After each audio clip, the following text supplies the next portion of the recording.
Un garçon venait juste de dire que ce tir était vraiment mauvais, quand soudain un soldat derrière lui a serré la gorge. Au début, il pensait que c'était une blague. Mais le bras de l'autre se resserrait de plus en plus, exécutant une clé de strangulation professionnelle. Une fois prise dans une clé de strangulation, il est très difficile de se libérer. Très vite, le garçon a commencé à étouffer, réalisant alors que l'autre voulait le tuer. Face à cette force colossale, il était incapable de résister, son visage devenant progressivement violet. Les camarades à côté continuaient à rire. L'ami du garçon voulait intervenir, mais le capitaine s'en fichait complètement, pensant que c'était juste une plaisanterie. Ce moment, le garçon s'est évanoui, et le soldat a fini par lâcher sa prise à contre-cœur. Ils ne trouvaient pas leur comportement excessif, et ont même insulté toute la famille du garçon. Voyant que ces soldats étaient comme des chiens enragés difficiles à gérer, l'ami a rapidement aidé le garçon à partir, sans savoir. Il venait de provoquer le fils du général 5 étoiles MacArthur. Les soldats n'avaient pas réalisé la gravité de la situation, et étaient encore immergés dans leur euphorie précédente. Moins de 2 minutes après le départ du garçon, le capitaine a reçu un appel mystérieux, et en apprenant l'identité de la personne, il est resté stupéfait. Très vite, ils ont été convoqués dans la salle de réception, où ils ont été accueillis par le secrétaire de MacArthur.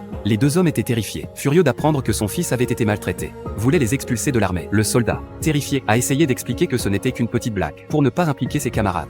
Le capitaine a dû appeler ses supérieurs pour demander de l'aide, en mettant le haut-parleur. Contre toute attente, la voix du général à 6 étoiles Pang Sing est sortie du téléphone, déclarant qu'il s'occuperait personnellement de MacArthur. Ensuite, le capitaine s'est assis fièrement sur le canapé. Voyant cela, Jim a ouvert les rideaux, et un vieil homme aux cheveux blancs est entré. C'était le président Truman. Après avoir entendu l'histoire, le président était très contrarié, car les deux chefs étaient ses généraux préférés, et il ne pouvait pas prendre parti. Alors il est devenu médiateur, demandant au capitaine de faire preuve de bonne volonté, et de laisser tomber l'affaire, en lui demandant d'apporter un cadeau précieux pour s'excuser chez le général MacArthur. Ainsi, ce petit conflit a été résolu.